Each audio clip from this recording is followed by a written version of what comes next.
So hey there, I am Shivay and you are on Sasta explainer. दोस्तों recently ही मैंने अपने इंस्टाग्राम पर एक पोस्ट डाली थी जिसमें मैंने आपसे पूछा था कि अगर आपकी कोई हॉरर मूवी में रिक्वेस्ट हो तो आप मुझे बता सकते हो, और उस पर काफी सारी मूवीज की रिक्वेस्ट आई हैं जो कि अब से लाइन बाय लाइन मैं एक्सप्लेन करने वाला हूं। तो अगर आपकी अभी भी कोई रिक्वेस्ट बाकी हो तो आप चाहो तो मुझे इंस्टाग्राम के डीएम पर बता सकते हो। खैर, जो पहली मूवी हम एक्सप्लेन करने जा रहे हैं उसका नाम है कैबिन फीवर। मूवी को स्टार्ट करने से पहले हम आपको बता दें कि यदि आप ये वीडियो फेसबुक पर देख रहे हैं तो आप हमारे चैनल सस्ता एक्सप्लेनर को यूट्यूब पर सर्च करके सब्सक्राइब कर लीजिए, क्योंकि वहां पर इससे भी ज्यादा इंटरेस्टिंग मूवीज को एक्सप्लेन किया जाता है और वो वीडियोस फेसबुक से पहले यूट्यूब में अपलोड कर दी जाती हैं। तो मूवी स्टार्ट होती है और हम एक बंदे को देखते हैं जो कि अपने साथ में शिकार किए हुए एक जानवर को लेकर आया था। एक्चुअली ये जानवर वो अपने डॉग के लिए लाया था, पर जैसे ही वो अपने डॉग के पास पहुंचता है यहाँ पर वो देखता है कि उसका डॉग पड़ा हुआ है। उससे चेक करने के लिए जब वो अपने डॉग के पास पहुंचता है तो यहाँ पर वो देखता है कि उसके डॉग की डेथ बहुत ही ब्रूटल तरह से हुई है। खैर, इस वजह से उस डॉग का थोड़ा सा ब्लड हेनरी के भी लग जाता है और इसी के साथ ये सीन यहीं पर कट हो गया। और अगले सीन में हमें कुछ फ्रेंड्स दिखाए जाते हैं जो कि थोड़ा सा एंजॉय करने के लिए जंगल की तरफ जा रहे थे। दोस्तों ये जंगल कोई और नहीं बल्कि वही जंगल था जो कि अभी आपने देखा था। इसमें एक है मर्सी, दूसरा है पोर्ट, तीसरा है कैरन, बर्ट और है जेफ। खैर, रास्ते में वो एक गैस स्टेशन पर रुकते हैं और गैस फिल करने के लिए जब पोल अपनी कार से बाहर निकलता है तो वहां पर उसे एक बच्चा बैठा हुआ दिखाई देता है। पोल उसके साथ थोड़ा फ्रेंडली होने की कोशिश करता है, पर इस बीच वो बच्चा उसके ही हाथ को काट लेता है। जितने में ही वहां का ओनर भी आ गया जो कि अपने बच्चे को काफी डांटता है और उनसे माफी मांगते हुए कहता है कि मेरा बच्चा थोड़ा सा अजीब है, वो किसी के साथ भी अच्छा बिहेव नहीं करता।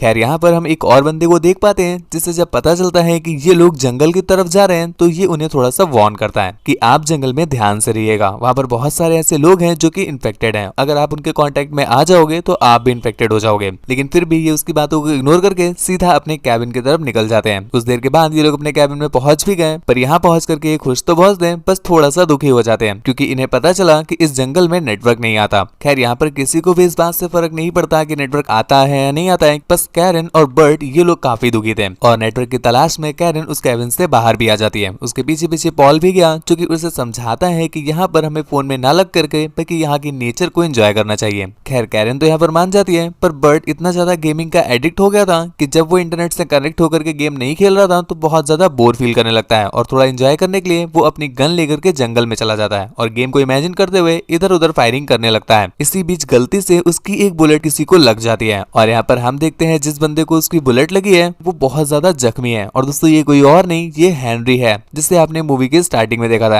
एक्चुअल में इसकी हालत ऐसी इसलिए हो गई है क्योंकि इसे अपने डॉग का ब्लड लग गया था। एक्चुअल में उसका डॉग इन्फेक्टेड था और इसी वजह से अब हेनरी भी इन्फेक्टेड हो गया है। बर्ट को कुछ भी समझ नहीं आ रहा था कि वो यहाँ पर क्या करे और वो काफी ज्यादा डर जाता है, जिस वजह से वो हेनरी को गन पॉइंट पर लेता है और खुद से दूर होने को बोलता है। जिसके बाद बर्ट भी वहां से भाग गया और कैबिन में वापस आकर के वो किसी को भी हेनरी के बारे में नहीं बताता। और उसी रात जब ये सभी फ्रेंड्स बैठ करके बातें कर रहे थे तभी इनकी मुलाकात होती है एक बंदे से जो कि इसी जंगल में रह रहा था। हालांकि ये लोग उसे ज्यादा पसंद नहीं करते और किसी तरह से थोड़ी बड़ी बात करके वो अपना चला जाता है और ये लोग अपने कैबिन में वापस आ जाते हैं। और यहाँ पर भी बैठ करके जब ये लोग सोने जा रहे थे तभी इनके डोर पर कोई नॉक करता है और जब डोर खोला गया तो पता चला ये कोई और नहीं बल्कि हेनरी है जो कि उस जंगल से किसी तरह से तड़पते तड़पते यहाँ तक पहुंच गया है। और यहाँ पहुंच करके वो उनसे हेल्प के लिए बोलता है। इतने में ही उसकी नजर पड़ती है बर्ट पर जो कि ऑलरेडी वहां पर मौजूद था। वो कुछ बोल पाता इससे पहले ही बर्ट उसके डोर को बंद कर देता है। यहाँ पर सभी लोग उससे मना करते हैं इस बात के लिए, लेकिन फिर भी बर्ट नहीं मानता। इतने में ही वो देखते हैं कि हेनरी ने उनकी कार चुरा ली है और वो उस कार की हेल्प से कहीं पर जा रहा है। इतने में ही बर्ट अपनी गन लेकर के बाहर आ जाता है जो हेनरी को कार से उतरने को बोलता है, पर हेनरी उतर नहीं रहा था जिस वजह से वो उसकी कार का टायर पंचर कर देता है। अब हेनरी को ना चाहते हुए भी वहां से बाहर निकलना पड़ता है। इस बीच हम देख पाते हैं हेनरी की बॉडी बहुत बुरी तरह से सड़ रही है। वो अपनी बॉडी की इस खराब कंडीशन को दिखाने के लिए जब उनके पास जाता है तो वो लोग उसे एक जलती हुई लकड़ी से डराने की कोशिश करते हैं, जिस वजह से हेनरी उनसे डर करके थोड़ा दूर खड़ा हो जाता है और उन्हें अपनी बॉडी की इस तरह की सड़ रही कंडीशन को दिखाता है। इससे वो काफी ज्यादा डर जाते हैं और वो जल रही लकड़ी नीचे गिर जाती है और अनफॉर्चुनेटली उस लकड़ी की वजह से बेचारा हेनरी भी जल जाता है और जलते जलते जंगलों की तरफ भाग जाता है। और अगले सीन में हम देख पाते हैं कि इस चीज को देख करके ये लोग काफी ज्यादा डिस्टर्ब हो गए होते हैं, पर प्रॉब्लम ये थी कि ये चाह कर भी अपने लिए हेल्प नहीं बुला सकते क्योंकि इनकी कार ऑलरेडी इन्फेक्टेड हो चुकी है और इनके फोन में नेटवर्क भी नहीं आ रहे, जिस वजह से अगले दिन ये लोग जाते हैं किसी से हेल्प हेल्प लेने के लिए। और तभी यहाँ पर इनकी मुलाकात होती है रास्ते में एक लेडी से,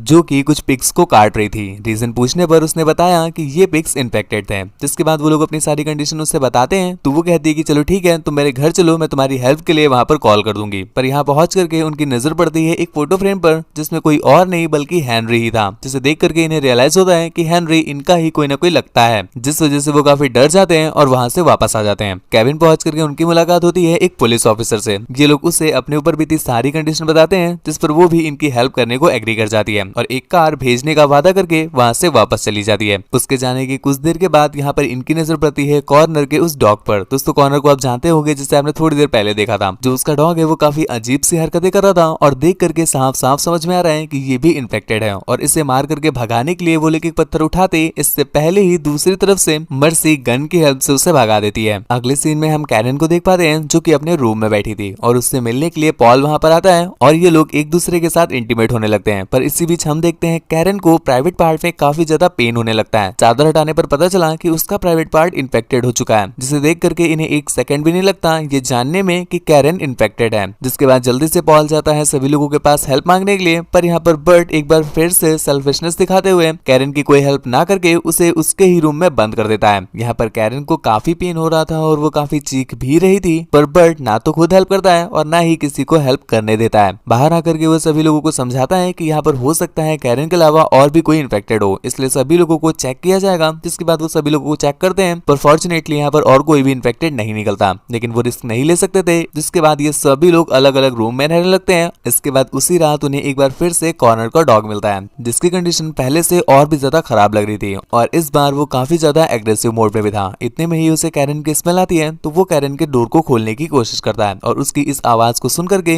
ये लोग अपनी गन लेकर के बाहर आ जाते हैं। पर उसे काफी ज्यादा ढूंढने पर भी वो नहीं मिलता। इस बीच हम देख पाते हैं कि डॉग की कंडीशन इतनी ज्यादा खराब हो गई है कि उसकी स्किन पिघल करके गिर रही है। और इसके अगले दिन ये लोग कैरन की हेल्प करने के लिए उसे उसके रूम से बाहर निकालते हैं और कार में बिठा करके उसे हॉस्पिटल ले जाने को डिसाइड करते हैं। पर इस बीच हम देख पाते हैं बर्ट वो भी इन्फेक्टेड हो चुका है, पर वो ये बात किसी को बताता नहीं, बल्कि उनसे छुप करके उनकी ही कार ले करके वहां से भाग जाता है। ये देख करके वो लोग समझ जाते हैं कि बर्ट भी इन्फेक्टेड हो चुका होगा। अब यहाँ पर धीरे धीरे करके सभी लोग इन्फेक्टेड हो रहे हैं, तो इस बात से जेफ बेचारा बहुत टूट जाता है और वो डिसाइड करता है कि वो इनसे अलग होकर के खुद को सेव करेगा और वो वहां से जाने लगता है। जिसके बाद हम देखते हैं यहाँ पर बस 3 ही लोग बचे हैं, कैरन, मर्सी और पॉल। यहाँ पर पॉल और मर्सी भी उम्मीद हार चुके हैं, लेकिन फिर भी वो कैरन को अकेला नहीं छोड़ना चाहते थे और यहाँ पर ये दोनों भी इंटीमेट हो जाते हैं। पर दोस्तों आपने ऑलरेडी देखा था कि जब पॉल कैरन के साथ इंटीमेट हुआ था, तब कैरन ऑलरेडी इन्फेक्टेड थी और यहाँ पर पॉल भी इन्फेक्टेड था ही, और इस वजह से मर्सी भी इन्फेक्टेड हो जाती है। दूसरी तरफ हम बर्ट को देख पाते हैं, जो बेचारा किसी तरह से उसी गैस स्टेशन के पास पहुंचता है और यहाँ पर वो स्टेशन ओनर से उसकी हेल्प करने के लिए पुलिस बुलाने को कहता है। पर इतने में ही उसका बेटा, जो कि थोड़ा सा एबनॉर्मल टाइप का है, वो उसे काट लेता है और इस वजह से उसका बेटा भी इन्फेक्टेड हो गया। ये बात उस गैस स्टेशन ओनर को बिल्कुल भी अच्छी नहीं लगती, तो वो बर्ट को मारने के लिए गन मंगाता है और वो उसे मार पाता इससे पहले ही बर्ट वहां से भाग गया। लेकिन अब उस गैस स्टेशन ओनर को बहुत ज्यादा गुस्सा आ रहा है, इस वजह से वो डिसाइड करता है कि कैबिन में रहने वाले इसके सभी फ्रेंड्स को वो मार देगा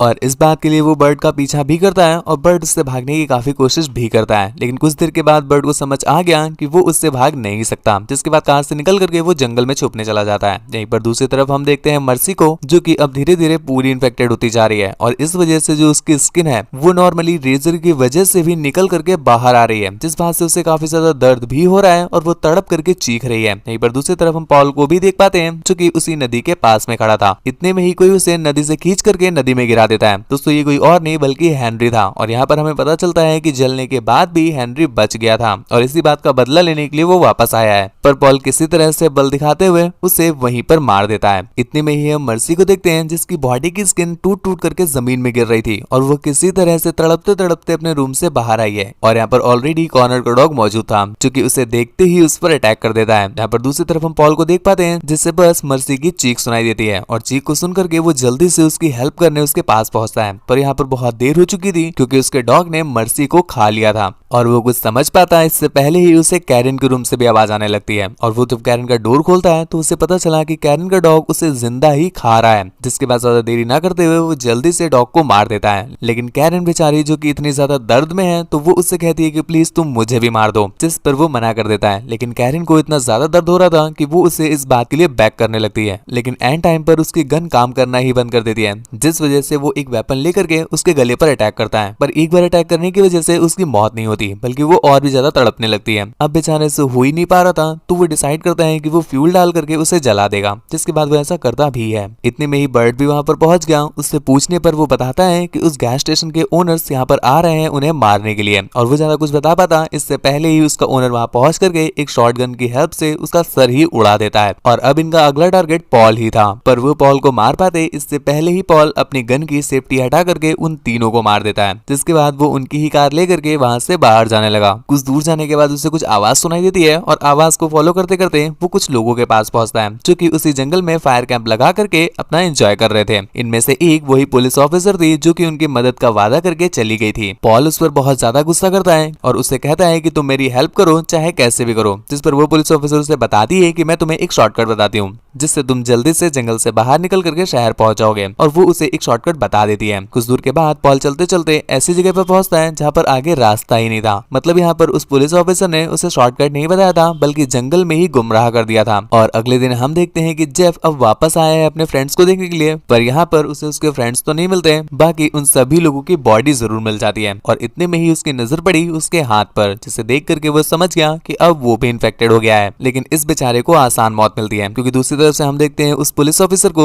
जो कि इसे इन्फेक्टेड देखते ही इसे शूट कर देती है। और कुछ देर के बाद पुलिस टीम भी वहां पर पहुंच जाती है, जो कि उन सभी लोगों की बॉडी को अपने साथ ले जाती है। और इसके साथ ही ये मूवी भी यहीं पर एंड हो जाती है। उस पुलिस ऑफिसर ने इनकी हेल्प क्यों नहीं की ये हमें बताया नहीं जाता, और एक्चुअल में ये इन्फेक्शन फैला कहां से और ये आगे क्या क्या करेगा इसके बारे में भी कुछ भी बताया नहीं गया है। खैर, अगर इन चीजों को इग्नोर करके देखा जाए तो मूवी काफी ज्यादा इंटरेस्टिंग थी, और वो जो सीन्स जो कि आपको सेटिस्फाइंग फील कराते हैं वो बहुत अच्छे से इसमें दिए गए थे। मूवी आपको कैसी लगी हमें नीचे कमेंट करके जरूर बताना। और हम एक बार आपको फिर से याद दिला दें कि यदि आप ये वीडियो फेसबुक पर देख रहे हैं तो हमारे चैनल सस्ता एक्सप्लेनर को यूट्यूब पर सर्च करके सब्सक्राइब जरूर कर लीजिएगा, क्योंकि वहां पर आपको ऐसे ही और भी ज्यादा इंटरेस्टिंग मूवीज मिल जाएंगी। इसके साथ साथ वहां पर हम वीडियोस फेसबुक से पहले अपलोड कर देते हैं। मुझसे बात वगैरह करना चाहते हैं या फिर मुझे देखना चाहते हैं तो मुझे इंस्टाग्राम पर फॉलो कर सकते हैं। मेरी इंस्टा आईडी है आपका शिवाय, जो कि स्क्रीन पर आपको दिख रही है, लिंक नीचे डिस्क्रिप्शन में दिया हुआ है। तो आज के लिए बस इतना ही। Thank you, bye bye, signing of.